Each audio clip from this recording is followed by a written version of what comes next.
혹시 여러분들은 서프라이즈라는 TV 프로그램을 기억하시나요? 세상 여기저기에서 일어난 신기한 일을 짧은 드라마로 만들어주곤 했었죠.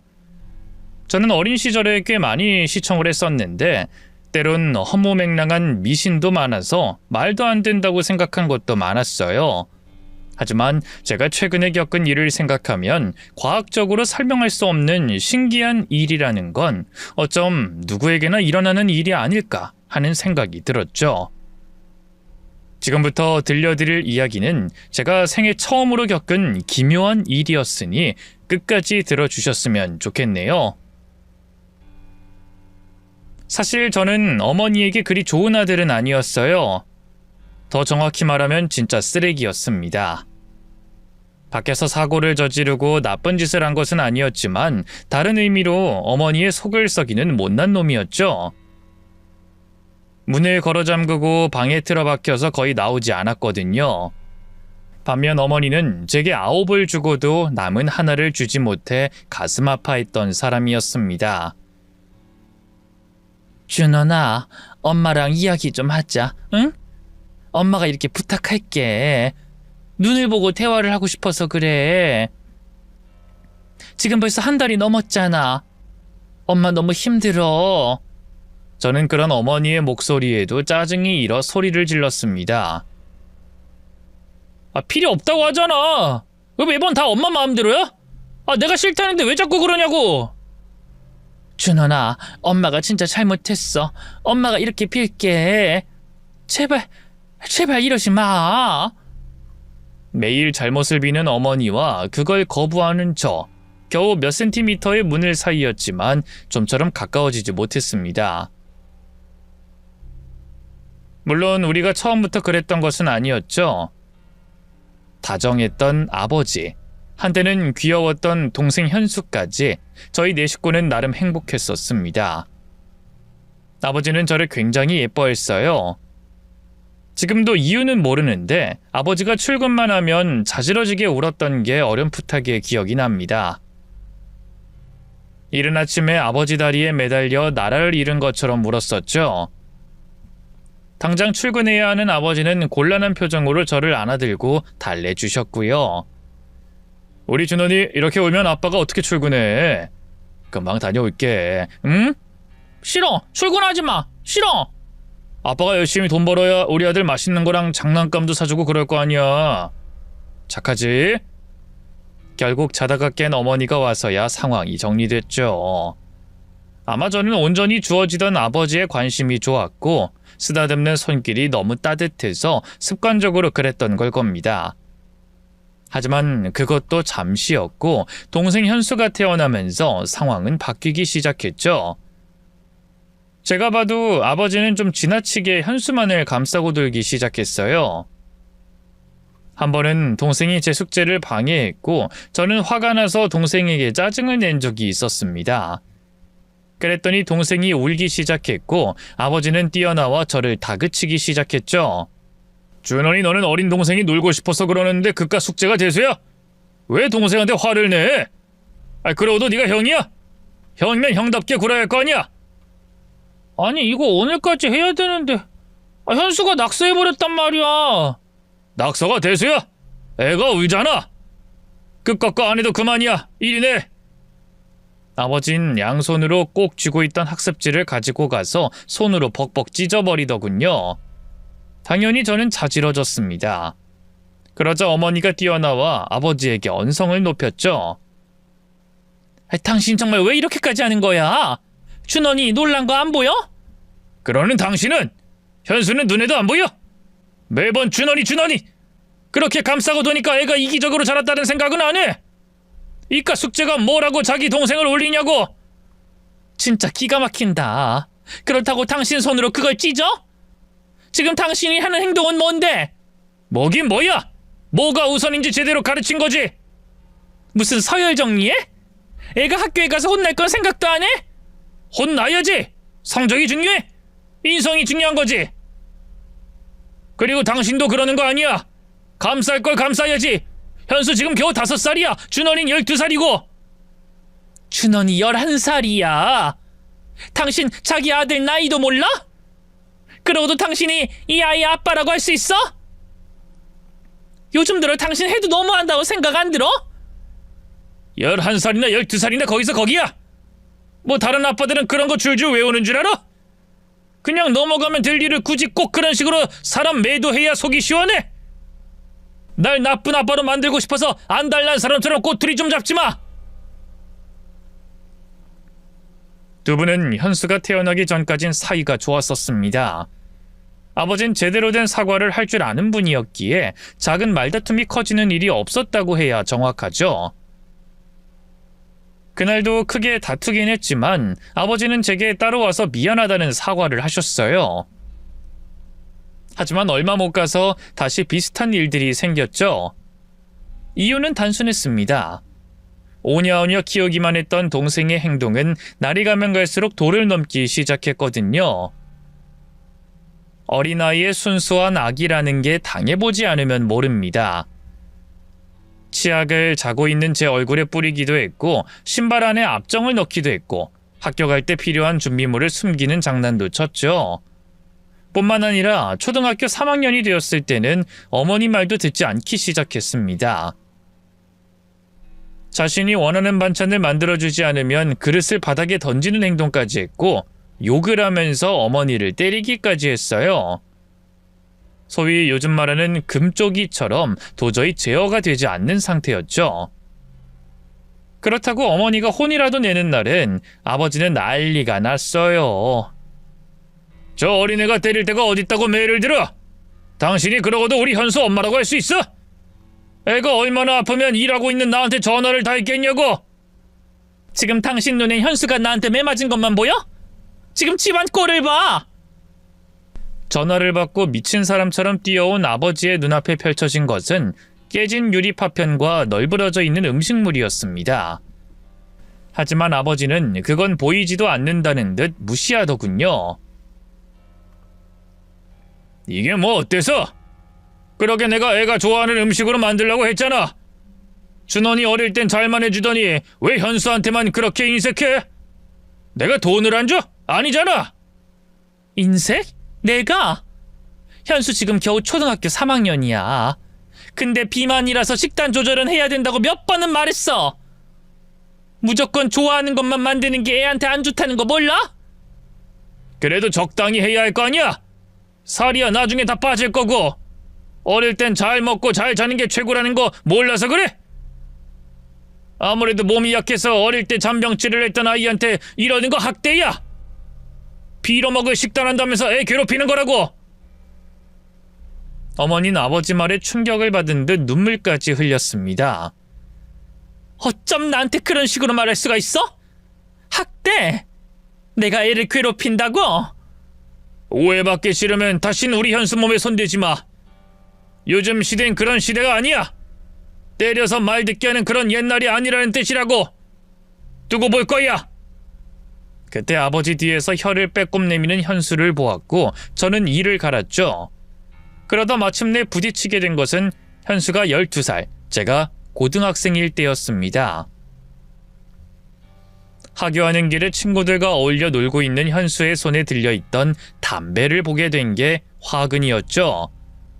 저는 당연히 그 자리에서 동생에게 소리를 질렀습니다. 너 지금 뭐하는 짓이야? 제가 소리를 지르자 현수는 약간 놀라더니 이내 저를 비웃더군요. 상관 말고 저리 꺼져.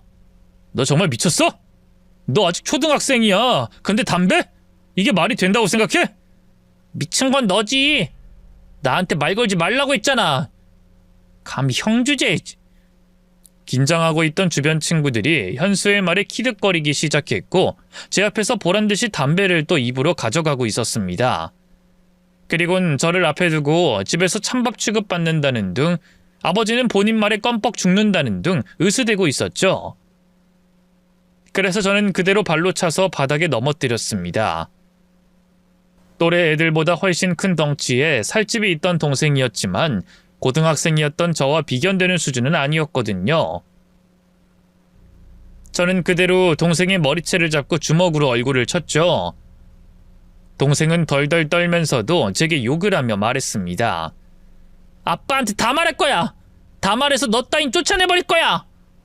하지만 전 아랑곳하지 않고 몇 대를 더 때리며 말했죠. 그건 네가 무서워서 가만히 있었다고 생각해? 너 따위가? 난 엄마랑 아빠 때문에 참고 있었던 거야. 말해, 일러! 결국 아빠한테 말하는 것 말고 네가 뭘 할 수 있는데? 병신 같은 놈이. 너 오늘 제대로 날 잡은 줄 알아. 네 더러운 버릇 내가 오늘 싹 뜯어 고쳐줄 테니까. 아이! 물론 걱정이 되긴 했습니다. 그래도 자식이 담배를 피웠다는 걸 들으면 아버지도 제 편을 들어줄 거고 어느 정도 심각성을 느낄 수 있다는 믿음이 있었던 겁니다. 하지만 제 예상은 완전히 빗나가고 말았어요. 아버진 동생의 얼굴 상태를 보더니 제 뺨을 때렸죠. 나쁜 놈! 내가 널 어떻게 키웠는데 감히 내 아들한테 이딴 식으로 해? 전 너무 억울해서 소리를 질렀습니다. 현수가 담배를 피웠다니까? 지금 이런 상황에서도 죄를 감싸? 아직 어린이 호기심에 그랬을 수 있지. 좋게 말로 타 이러면 넘어갈 일인데 네가 깡패야? 아빠, 못난 놈. 너 양심 있으면 이러면 안 되는 거야. 넌 동생한테 더더욱 잘해야지. 이런 일에 양심이 왜 필요한데? 난 아빠 아들 아니야? 모르는 사람이 보면 난 아빠 아들 아닌 줄 알겠어. 순간 제 말과 동시에 아버지의 표정은 굳었고 정적이 흘렀습니다. 그러더니 이내 입을 열어서 하나씩 설명하기 시작했죠. 어머니가 자신과 결혼할 당시에 만삭의 임산부였다고 말입니다. 즉, 아버진 그걸 알면서도 어머니에게 재혼을 하자고 했던 거였어요. 네 생부 이름은 김성남. 너희 엄마가 너 임신한 거 알았을 때 도망친 깡패 새끼였다. 저는 너무 놀라서 말을 더듬었습니다. 거짓말이지? 너한테 있던 그 폭력적인 성향 다 그 인간 피를 물려받아서 그런 거야. 알아? 나도 참고 버티고 말 안 하려고 했지만 내 아들한테 손을 댄 순간 나도 더는 참을 수 없구나. 이때 어머니가 문을 열고 나타나서 아버지의 뺨을 때렸죠. 미쳤어? 당신 미치지 않고서야 지금 준원이한테 그 말을 해? 나한텐 평생 말 안 할 거라고 약속했잖아. 자기 아들처럼 잘 키울 거라고. 그러면서 뭐? 그 인간 피를 물려받아? 내 말이 들렸어? 어릴 때부터 동생한테 양보는 안 하고 매번 불만이 가득 찬 눈빛으로 애를 노려보고. 그리고 당신도 마찬가지 아니야? 그래도 현수는 나랑 당신 사이 아인데 매번 준원이만 감싸고 도는 것도 웃겼어. 왜? 뭐 김성남 아들이라 특별해? 각별하냐고? 어머니는 온몸을 부들부들 떨었습니다. 평소에 그런 생각만 하고 있었어? 그래, 했다. 당신이 준원이한테 관심 줄 때마다 난 늘 비교를 당하는 것 같았어. 우리 현수는 날 닮아서 당신이 정을 주지 않는 건 아닌지 비참했고, 소아 비만에 당뇨까지 앓고 있는 현수보다 멀쩡하고 건강하게 살고 있는 준원이 보면서 하루하루가 지옥 같았다고. 그럼 나들 어쩌라고? 당신이 고작 그런 이유로 내 팔다리 다 묶어두고 현수 식단 하나 내 마음대로 못했어. 내가 관심을 주려고 해도 당신이 다 차단했다는 생각은 안 해? 사랑을 줬어야지. 사랑? 당신 단 한 번이라도 현수가 나한테 어떻게 하는지 봤니? 당신 없을 때 현수 나랑 준원이한테 밥그릇까지 던졌어. 깨진 파편에 맞아서 준원이 9바늘이나 꿰맸고 난 온몸이 멍자국이야. 당신이 말하는 망할 그 사랑, 그것 때문에 참고 있었던 거고. 어머니는 자신의 팔을 걷어서 상처를 보여줬습니다. 그러자 아버지의 표정은 알 수 없는 감정이 스쳐 지나갔죠. 하지만 끝까지 본인의 잘못은 인정하지 않았습니다. 애가 오죽했음 그럴까. 그냥 잠깐 반항하는 거야. 사춘기인 거고. 이에 어머니는 깊은 한숨을 쉬더군요. 그래, 그 사춘기 잘난 당신이 어디 한번 버텨봐. 약속을 깨트린 건 당신이니 난 우리 준원이 지켜야겠어. 우리 이혼해. 이거 봐, 또 이런 식이잖아. 어떻게 엄마가 돼서 그렇게 자기 아들을 쉽게 버려? 당신이야말로 이런 걸 기다렸던 거 아니야? 준원이를 지켜? 그럼 현수는? 그럼 현수도 내가 키울까? 정말 그래도 되는 거면 그렇게 하고. 그렇게 할까? 당신이란 여자 진짜 최악이구나. 그래, 헤어져. 갈라서 자고. 그 양아치랑 낳은 아들 잘 키우면서 어디 한번 고생 좀 해봐. 결국 두 분은 이혼하셨습니다. 어머닌 그 뒤로 제게 계속 미안하다고 사과를 하셨고요. 하필이면 그 시기가 수능을 앞두고 있던 때였기에 더욱 마음 아파하셨던 겁니다. 하지만 사과든 뭐든 당시 제게는 들리지도 않았어요. 평생을 친아버지라고 생각했던 사람이 제게서 등을 돌렸고 제게 생부가 따로 있다는 것은 받아들이기 힘들었습니다. 그래서 저는 수능도 망치게 됐고 그 뒤로 마음의 문까지 닫아버리게 된 거였죠. 더러운 핏줄, 폭력적인 유전자. 제 머릿속엔 아버지가 저를 징그럽다는 듯 쳐다보는 눈빛만 아른거렸습니다. 때문에 저는 어머니에게 모든 책임을 돌렸죠. 만삭이 임신까지 하고 재혼할 생각을 왜 해? 그렇게 남자 없으면 못 살아? 준원아, 그땐 사정이 좀 있었고 처음엔 임신인 줄 몰랐어. 그럼 양다리 아니야? 아빠가 그렇게 화낼만 해. 나라도 그러겠어. 진짜 아니야. 너희 아빠도 다 알고 있던 일이었고 재혼하기 전에 약속도 했었어. 됐어. 너무 더러워. 불결하고 끔찍하다고. 내 생부가 진짜 양아치였어? 깡패였냐고? 엄마가 미안해. 정말 너한테 상처를 받게 해서 미안해. 미안하다는 소리 좀 그만해. 그리고 앞으로는 내 앞에서 질질 짜지마. 피해자인 척 구는 것도 짜증나니까. 그땐 하루라도 빨리 어머니에게서 벗어나고 싶었고 그렇게 선택하게 된 것이 군대였습니다. 군대에 들어가면 이런 일들을 잊을 수 있을 거라고 생각했던 거죠. 하지만 제대를 해도 변하는 건 하나도 없었습니다. 그렇게 저는 방에서 은둔 생활을 하기 시작했고요. 어머니가 출근을 하는 시간에 기어 나와 밥을 대충 챙겨 먹고 씻은 뒤 다시 방 안으로 들어갔습니다. 친구들과의 연락도 모두 차단하고 컴퓨터 앞에서 온종일 시간을 보냈죠. 눈을 뜨면 게임을 하고 드라마를 보다가 잠들고 새벽에 몰래 나와서 화장실을 갔습니다. 그런 생활을 무려 5년을 지속했고요.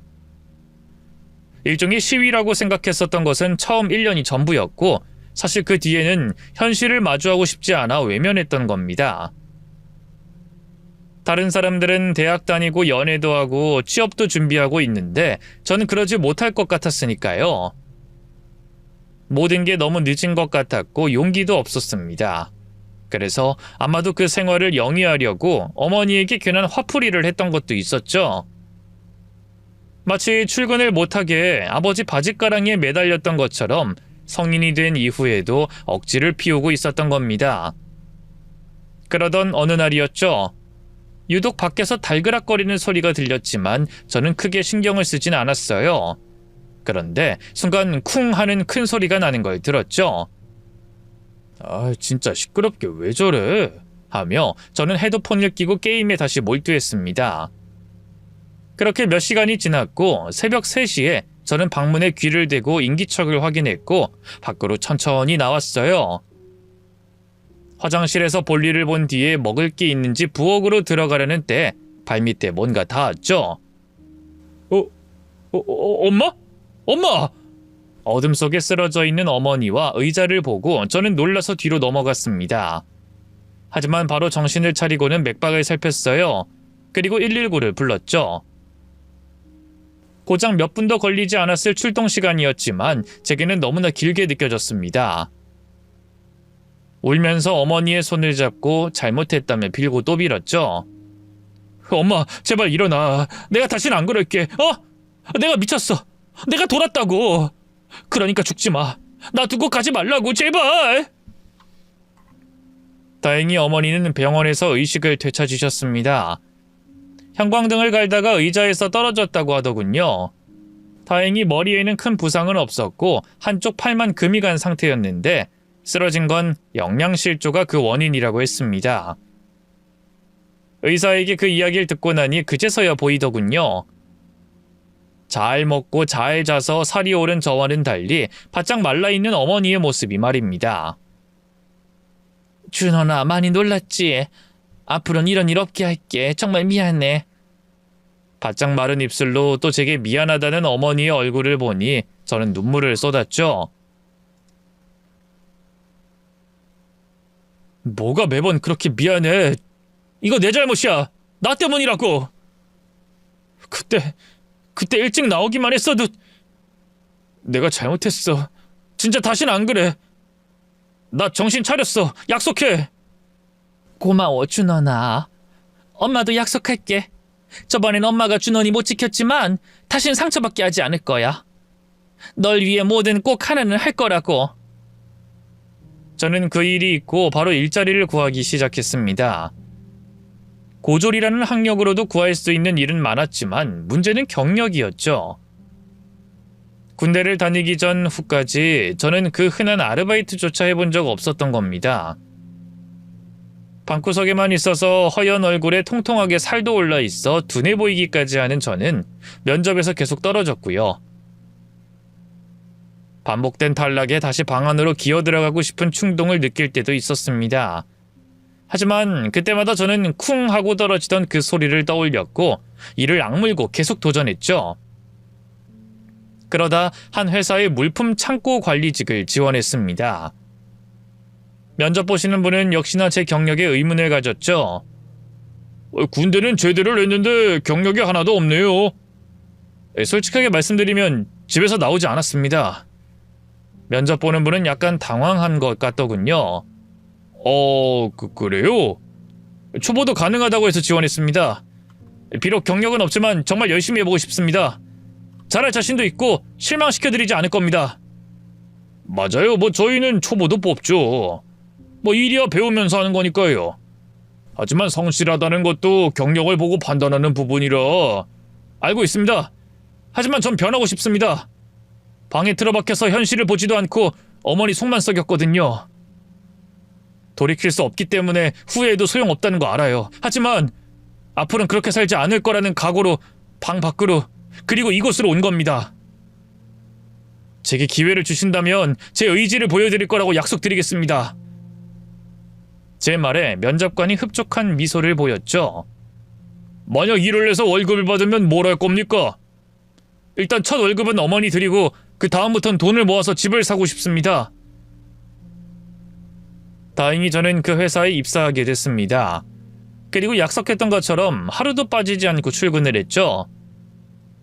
주 5일을 출근했었는데 빠르면 1시간, 늦을 땐 30분 일찍 가서 일을 했고요.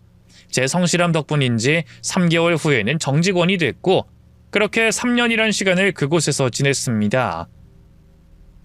같이 일하는 사람들도 좋았고 출퇴근하기도 편하긴 했지만 문제가 있긴 했어요. 바로 월급이 턱없이 적었다는 거였죠. 초반에는 꽤 큰 금액이라고 생각했는데 막상 집을 구매하려는 목표에 다가가기에는 현실적으로 불가능했던 겁니다. 그래서 주말엔 배달 아르바이트까지 병행하고 있었죠. 그런데 제 면접관이었던 박 과장님이 그걸 알게 됐고 저를 부르셨어요. 자네 다른 일까지 병행을 한다는 말이 있던데. 저는 너무 놀라서 말을 더듬거렸습니다. 그게 일단 주말에 하는 거고요. 이 일과는 전혀 관계가 없고요. 무엇보다 일에 방해가 되지 않을 정도로만 하고 있습니다. 아르바이트 그만두라고 하면 그만둘게요. 아니야, 그런 뜻이 아니야. 사실 우리 회사가 일도 크게 어렵지 않고 사람들도 좋아서 나쁘진 않은데 돈이 적은 건 사실이니까. 그래서 자네한테 제안을 해보려고 불렀어. 제안이요? 실은 매형이 청소 일을 하거든. 그게 돈이 제법 많이 된다는데 지원하는 사람이 거의 없다고. 혹시 괜찮은 사람 있으면 추천 좀 해달라고 해서. 주말에 배달하지 말고 차라리 그건 어떤가 싶어서 말해보는 거야. 청소인데 돈을 많이 받아요? 도대체 무슨 청소인데요? 건물 외벽 청소. 네? 그 줄 달고 허공에서 그네 타는 것처럼 일하는 그거 말씀하시는 건가요? 따로 교육은 시켜준다고 하더라고. 전문 센터가 있다나? 해보고 못하겠으면 마는 거고. 괜찮은 것 같으면 차라리 그걸 하는 게 어떤가 싶어서. 진짜 제가 해도 되는 건가요? 해요. 저 하고 싶습니다. 돈에 눈이 뒤집혀서 무조건 하겠다고 좋아서 방방 뛰었습니다. 하지만 막상 그 일을 시작하게 됐을 때 그때 저에게 달려가 입을 막고 싶은 충동까지 들었죠. 교육을 할 때까지는 나름 자신이 있었습니다. 하지만 현장에 도착해서 줄을 내리기 시작할 때 깨닫게 됐던 거예요. 나에게 고소공포증이 있었던 것 같다는 뒤늦은 깨달음이었죠. 단순히 떨린다는 느낌이 아니라 다리는 제어가 되지 않을 정도로 후들거렸습니다. 그리고 마침내 불안하기 짝이 없는 안전고리를 달았을 때는 똥꼬에 차가운 얼음을 대고 있는 것처럼 아래가 서늘해지더군요. 처음 맡았던 곳은 그나마 높이가 낮은 편이었는데 아파트로 치면 17층 정도였습니다. 번쩍거리는 통유리로 된 건물에 비친 제 얼굴은 공포로 하얗게 질려 있었는데 그나마 7층까지 내려오니 교육을 받았던 것처럼 청소를 잘 해낼 수 있었어요. 하지만 속으로 이렇게 생각했죠. 이걸 하는 인간들은 미친 거다. 난 당장 그만둘 거야. 그런데 그 다짐이 무색하게도 두툼하게 손에 쥐어진 현금을 보니 고소공포증은 순식간에 날아가고 말았습니다. 그렇게 그 뒤로 시간이 날 때마다 현장을 뛰기 시작했죠. 다행히 엄청 높은 건물의 경우는 기계가 작동을 했고 2인 1조로 청소를 하면 됐습니다. 삐걱거리면서 강풍에 흔들릴 때는 등 뒤에 식은땀이 나긴 했지만 이전처럼 발발 떨진 않았고요. 하지만 어머니는 걱정을 하셨죠. 준원아, 그냥 회사에서 주는 월급 받으면서 살면 안 되는 거니? 엄마 너무 무서워. 나 다른 사람들보다 늦었어. 군대까지 나오면 거의 9년을 늦게 시작한 거나 다름없다고. 이걸 좁히려면 뭐든 하는 게 좋지. 엄마도 내가 일하는 거 좋아하잖아. 좋지. 물론 너무 좋아. 하지만 너무 위험하잖아. 엄마 다니는 보험회사에도 얼마 전 청소하는 분들이 다녀갔는데 난 그거 하는 거 보고 심장이 덜컥거리더라. 괜찮다니까. 요즘은 예전이랑 달라. 안전장비도 잘 나오는 편이고. 어머니의 걱정을 모르는 건 아니었지만 저는 점점 그 일의 비중을 더 많이 두기 시작했어요. 주말에만 잠깐 하는 일에 불과했지만 그것도 제게 경력이 됐고 그만큼 돈은 더 받고 있었습니다. 반면에 제가 다니고 있던 회사에서는 진급이 누락되었고요. 아무래도 제가 고졸이었기에 저보다 학벌이 더 좋은 사람이 위로 치고 올라가는 건 당연했던 겁니다. 결국 동시에 일을 시작한 지 4년 만에 저는 회사를 그만뒀고 아예 청소일로 자리를 잡았죠. 그렇게 악착같이 돈을 모아서 결국 경매로 나온 아파트까지 구매할 수 있었고요. 드디어 제 꿈을 이룬 거였죠. 전 그때 어머니가 그 집을 보고 울던 모습이 아직도 생생하게 기억이 납니다. 아무것도 없이 텅 비어있는 그곳을 여기저기 둘러보고는 바닥에 앉아서 먼지 쌓인 장판을 아이 등을 어루만지듯 만지시더군요. 내가 생전 살면서 내 집을 가지게 될 줄은 몰랐어. 이걸 좋다고 해야 하는지, 자식이 그런 위험한 일을 해서 번 돈이라 슬퍼해야 할지 모르겠어. 당연히 좋아해야지, 엄마. 엄마랑 내가 열심히 돈 모은 결과잖아. 우리 집이야. 뭣도 마음대로 박아도 되는 우리 집? 그럼 한 20개 박아도 아무도 뭐라고 안 해.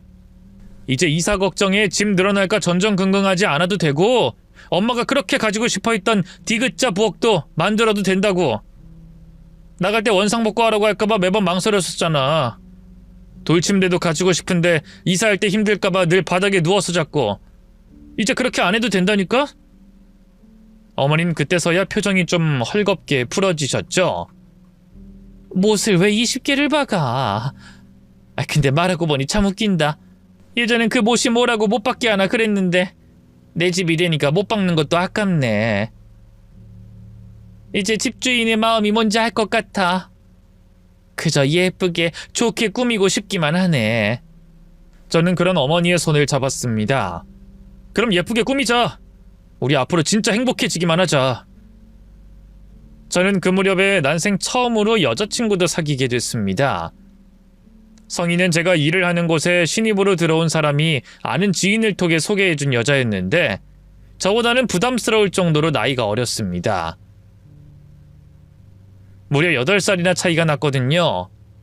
초반에 나이를 모르고 소개를 받았기에 죄를 짓는 기분이 들어 슬쩍 물러났습니다. 기분 많이 불쾌하셨을 것 같은데 커피만 마시고 일어나셔도 괜찮아요. 제 말에 성인은 고개를 갸웃하며 물었죠. 오빠는 제가 마음에 들지 않는다는 거예요? 아니요. 그런 게 아니라 마음에 들면 나이가 무슨 상관이에요. 오빠는 제 나이 못 듣고 왔지만 전 오빠 나이 알고 이 자리 나온 거예요. 어린 남자들에게 별로 관심도 없고 전 저를 보호해주고 어른스러운 사람을 선호하거든요. 또 능력도 좀 보는 편이고요. 아, 능력이요? 근데 저는 딱히 내세울 게 없어서. 나이는 좀 많아도 얼굴도 제법 괜찮고 일을 오래 해서 그런지 배도 안 나왔고 그 일하는 거 돈도 잘 번다고 들었어요. 그런데 왜 내세울 게 없어요? 자신감을 좀 가져요. 그 사람이 저를 좋게 봐줘서 너무 고맙긴 했지만 나이 말고도 걸리는 게 있었습니다. 성인은 알아주는 대학을 나와서 대치동에서 학원 강사로 일을 하고 있다고 했어요. 능력을 본다고 말은 했지만 그 누구보다 능력이 있는 사람이었던 거죠. 소개할 때 가지고 나온 차도 외제차였고 들고 있던 가방, 신발, 하다못해 반지 하나까지도 모두 명품을 두르고 있더군요. 그래서 저는 자연스럽게 주눅이 들 수밖에 없었던 겁니다. 물론 저 역시 그 사람이 싫은 건 아니었어요. 예쁘고 솔직한 성격도 좋았고 있는 그대로의 저를 좋아해줬기 때문입니다. 우린 그렇게 연애를 이어가게 됐고 얼마 가지 않아서 결혼 이야기가 나왔어요. 정확히 말해서 성희가 청혼을 한 거였습니다. 성희야, 먼저 말해줘서 참 고마운데 우리 겨우 7개월 만났어. 7년 만나도 헤어질 사람은 헤어지고 7일 만났어도 결혼할 사람은 결혼하던데? 7개월이면 준수한 거 아니야? 무엇보다 오빠 나이를 생각해야지. 물론 나도 이제 30대니까 마찬가지고. 요즘 시대에 누가 딱 그 나이에 결혼을 해. 조금만 더 생각을 해보고. 성희는 그 말에 불쾌한 듯이 표정을 굳혔죠. 설마 나랑 결혼하기 싫다는 거야? 그럼 나 가지고 놀았던 거야? 아니야, 내가 왜 그런 짓을 해. 그럼 왜 안 해? 연애를 할 때도 내가 하자고 했고 결혼도 내가 먼저 하자고 했어.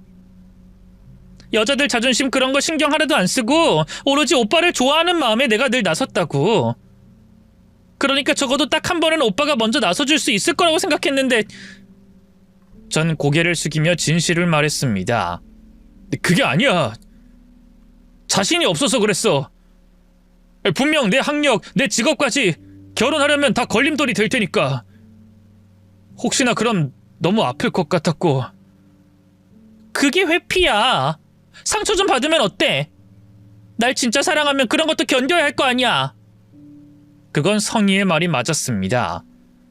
예전에 제가 상처를 받았다는 이유로 방에 틀어박혔던 것처럼 상처받기 싫어서 저는 또 결혼을 미루려고 하고 있었던 거니까요. 그래서 저는 각오를 했고 부딪혀보기로 결심을 했어요. 하지만 생각보다 그 벽은 꽤 높았습니다. 날 안 보시겠대? 나도 어쩔 수가 없었어. 오빠 직업이랑 학력을 보고 기겁을 하시는 거야. 울고불고 차라리 죽어버리겠다면서 그러시니까. 차라리 그러지 말고 우리 부모님 두 분 다 선물 좋아하시거든? 어버이날도 있으니까 오빠가 슬쩍 선물하는 건 어때? 좋은 방법이긴 하네. 꽃이나 양주? 이런 건 어때? 촌스럽게. 명품 사드려야 좋아하지. 내가 돈을 좀 벌잖아. 그래서 워낙 눈이 높으셔. 못해도 500 이상 하는 걸로 드리는 게 좋겠지. 핸드백이랑 시계로 하자. 우리 부모님이 엄청 좋아하시겠다. 이참에 점수 좀 제대로 따보는 거야. 내가 도와줄게. 백화점을 몇 바퀴를 돌면서